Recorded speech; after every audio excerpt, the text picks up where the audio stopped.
कहानी का नाम है राख के नीचे दफन राज। साल था 2022। जगह थी छत्तीसगढ़ का बस्तर जिला, जहां जंगलों की सघन हरियाली के बीच एक पुरानी हवेली खंडर बन चुकी थी, कन्हैया हवेली। कई पीढ़ियों पहले बनी ये हवेली अब वीरान पड़ी थी।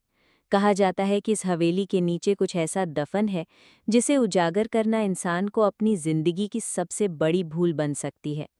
विनीत को सोशल मीडिया के जरिए एक रहस्यमयी कमेंट मिला। अगर तुम सच्चाई जानना चाहते हो तो बस्तर की कन्हैया हवेली में रात गुजारो, सच्चाई वहां खुद तुम्हारे सामने आएगी। विनीत हंस पड़ा, लेकिन दिलचस्पी तो जाग ही चुकी थी। उसने अर्जुन को राजी किया और दोनों निकल पड़े। छत्तीसगढ़ पहुंचकर बस्तर के सुदूर गांव नरैनपुर में उन्होंने डेरा जमाया। वहीं मिली अभया, जो लोक कथाओं और कन्हैया हवेली के रहस्य पर रिसर्च कर रही थी। वो मानती थी कि हवेली में कुछ छुपा है, लेकिन वो क्या है कोई नहीं जानता। अभया ने बताया कि 1857 की क्रांति के दौरान राय बहादुर कन्हैया लाल ने इस हवेली को बनवाया था। क्रांति के दमन में उसने सैकड़ों निर्दोष आदिवासियों को जिंदा जला दिया था।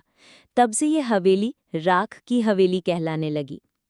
रात के 12 बजे हवेली के दरवाजे चरमराए, हवा का रुख बदल गया। अर्जुन को लगा जैसे किसी ने उसकी पीठ पर हाथ रखा, लेकिन कोई नहीं था। विनीत ने कैमरा ऑन किया और देखा एक सफेद परछाई। दीवारों पर अचानक खून से लिखा दिखाई दिया, हमारा हिसाब बाकी है।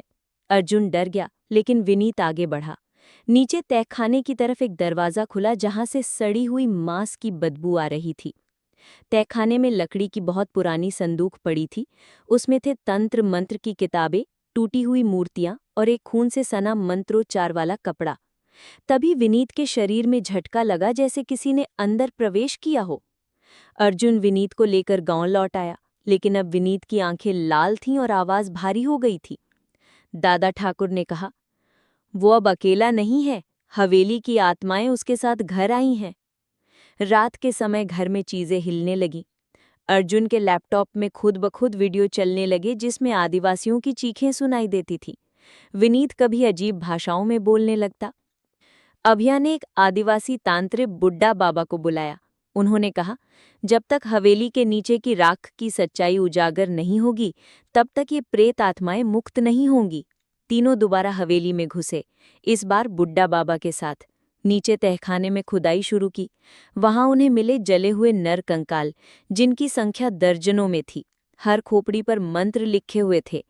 जैसे ही उन्होंने एक कंकाल को हाथ लगाया, पूरा तहखाना कांप उठा। दीवारों से आत्माओं की चीखें गूंजने लगीं। बुढ़ा बाबा मंत्रोच्चार करने लगे और विनीत जमीन पर गिर पड़ा। बुड्ढा बाबा ने बताया कि विनीत के शरीर में कन्हैया लाल की आत्मा प्रवेश कर चुकी है। अगर उसे रोका नहीं गया तो वो दोबारा नरसंहार करेगा, इस बार दिल्ली में। अर्जुन ने निर्णय लिया कि विनीत को रोका नहीं जा सकता, बस उसे हमेशा के लिए उस हवेली में ही बंद कर दिया जा सकता है। उन्होंने खुद विनीत को हवेली के तहखाने में कैद कर दिया और दरवाज़ा सीमेंट से बंद कर दिया।